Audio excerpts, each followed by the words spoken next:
Hello. Let me now discuss the Napoleonic invasion of Saint-Dominique in 1802 and its consequences. Whilst Toussaint was establishing his power in Saint-Domingue, France was coming under the control of Napoleon Bonaparte, who made himself first consul for life in November 1799, and soon expressed his disdain for the pretensions of the man he called the Gilded African of Saint-Domingue. Busy with war in Europe, Napoleon nevertheless made plans for the creation of a new French empire in the Americas, based on sugar slavery in the Caribbean and extensive land holdings on the continent, already secretly acquired in October 1800, when the Spanish agreed to return to France the vast Louisiana territory which it had acquired in 1763. The repossession of Saint-Domingue was essential to this plan, and Toussaint's strong grip on power there was the major obstacle to its achievement. Accordingly, no sooner was a preliminary peace agreement made with Britain in October 1801 than Napoleon set about organizing an invasion of Saint-Domingue. This comprised an army of some 40,000 men under his brother-in-law Charles-Leclerc, with appropriate naval support. The troops landed in Saint-Domingue in February 1802, and after several months of hard fighting, Leclerc successfully divided the rebel leaders by false promises, causing some to defect and convincing Toussaint himself that he should go into an honorable retirement. Then, in June, Leclerc had Toussaint kidnapped and shipped off to France, where he subsequently died in prison in April 1803. Meanwhile, on the 20th of May 1802, Napoleon had issued a decree reinstituting slavery and discrimination against the mulattoes in the French Empire, slavery being quickly reimposed on the French island of Guadeloupe after it had been regained in May. When news of this reached Saint-Domingue, Toussaint's former lieutenants realized that they had been deceived, black and mulatto forces combining to battle the French. Leclerc himself died of yellow fever in November 1802, and was succeeded as commander by the Vicomte de Rochambeau, himself a former slave owner. Leclerc had recommended to Napoleon that the only way of stamping out rebellion in Saint-Domingue was to kill all the blacks over the age of 12. And under Rochambeau, the French pursued a genocidal campaign of vicious brutality against their opponents. Prisoners might be burnt, gassed, boiled, or buried alive, or savaged by attack dogs. This succeeded in uniting the various local factions even more strongly against the French. Defeated in battle, the remnants of the demoralized French army, ravaged by fever, surrendered in November 1803. Jean-Jacques Dessalines, now the most powerful of the rebel leaders, assumed control, proclaiming the independence of Haiti on the 1st of January 1804, and embarking on a campaign to kill any remaining French whites on the island. Over 4,000 were killed in just 2 months. In October, he proclaimed himself Emperor of Haiti, and in 1805 promulgated a constitution. Meanwhile, Napoleon had realized the impossibility of retaking Saint-Domingue, especially after the resumption of war with Britain in May 1803 had made French communications with the Caribbean difficult.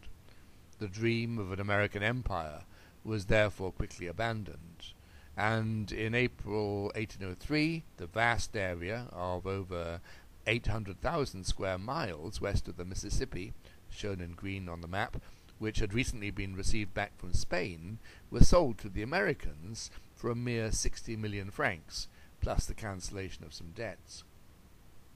The Haitian Revolution thus played a major role in the expansion of the United States, as well as removing the potential presence of a powerful European power defining and limiting its western border and controlling the key port of New Orleans at the mouth of the Mississippi, and thus commanding riverine trade. Haiti was the second nation in the Americas to achieve its independence from European colonial rule, and yet its situation as a new nation was very different from that of its northern neighbor. From the beginning, its progress was marked by political instability, authoritarian military rule, economic difficulty, and international isolation. Harsh and autocratic, Dessalines ruled only until October 1806, when he was assassinated. Thereafter the country was split in two under the control of two of the leading generals. In the north, Henri-Christophe, later King Henri I, a former slave, who ruled with what has been described as vigour, brutality, and success, whilst in the south, Alexandre-Petion, the mulatto leader, was in control. After Christophe's death in 1820, Petion's successor, another mulatto, Jean-Pierre Boyer, reunited the country and in 1822 invaded neighbouring Saint-Dominigue, the former Spanish part of the island, putting the whole of Hispaniola under a single ruler again. Meanwhile, after the devastation of 12 years of war, Haiti itself had become a poor and ravaged land. The initial slave rebellion in 1791 had seen massive destruction of sugar fields and processing equipment, and the often intricate irrigation systems on which production in some areas had depended had fallen into disrepair. Without the plantation system, sugar production had collapsed. In 1791, Haiti, then still under colonial rule, had exported over 163 million pounds of sugar. By 1818, this had fallen to a mere 1.9 million pounds, and by 1825 to 2,020 pounds. Coffee, more easily grown by smallholders, was less badly affected, falling from 68 million pounds in 1791 to 20 million pounds in 1818, and then rising to about 36 million pounds by 1825. Toussaint, Dessalines, and Christophe had all sought to impose systems of what was effectively forced labour on the newly freed slaves. But under the more liberal rule of Petion Boyer, the mass of former slaves chose to become small-scale peasant farmers. This led to the subdivision of land into increasingly uneconomic small peasant plots, and resulted in the perpetuation of poverty and a continued lack of government revenue for the development of an adequate infrastructure or educational system.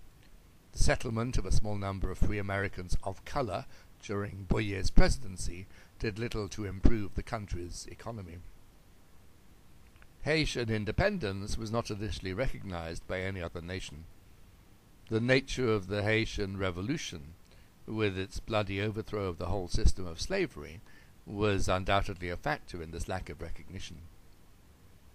As Americans from the southern slave-owning states explicitly recognized, just by existing and by having black and mulatto leaders, Haiti constituted a challenge to slavery in all the countries of the Americas, and an inspiration to those other slaves who aspired to freedom.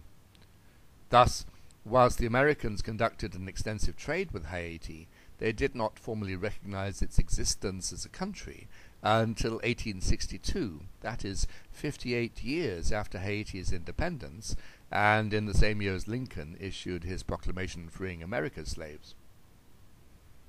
In Europe, the major stumbling block to recognition was probably France's aggrieved pride, expressed in its demand for compensation for all the property which its citizens had lost during the Haitian Revolution, including of freed slaves. In 1825, recognizing the importance of gaining French recognition, and intimidated by the presence of a French fleet, Boyer concluded painful negotiations whereby France agreed to recognize Haitian independence in exchange for the massive sum of 150 million francs as indemnity. Though later reduced in amount, this demand bankrupted the Haitian treasury and forced the country into economic dependency on France, whose banks provided the loans by which the indemnity was gradually paid off, as well as further delaying any opportunity for economic development.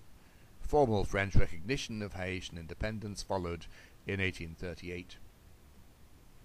Concerned with trading links, Britain, meanwhile, had become the first of the major powers to recognize Haiti in 1825, and more formally in 1833. The problems of economic and political weakness have remained endemic to the present day. Haiti has remained poor. Once the richest colony in the world, it now is the poorest nation in the Americas. In addition to the limitations of unproductive peasant farming and massive indebtedness to French and later to American banks, Haiti has also suffered from overpopulation. Without alternative opportunities, Haitian peasants have simply overexploited the land, resulting in widespread soil erosion. Politically, the pattern of authoritarian rule, established by Toussaint himself, has frequently recurred. Haiti has also remained weak internationally and subject to massive external interference, first by France in the mid-19th century and later by the United States, which formally occupied Haiti as a de facto protectorate from 1915 until 1934, the Haitian budget remaining under American control until 1941. Meanwhile, the formerly Spanish Santo-Domingans in the east of the island, bitterly resenting what they saw as Haitian imperialism and complaining of the adverse impact which the Haitian occupation had on their own society and institutions, had in 1844 broken away to form the modern Dominican Republic.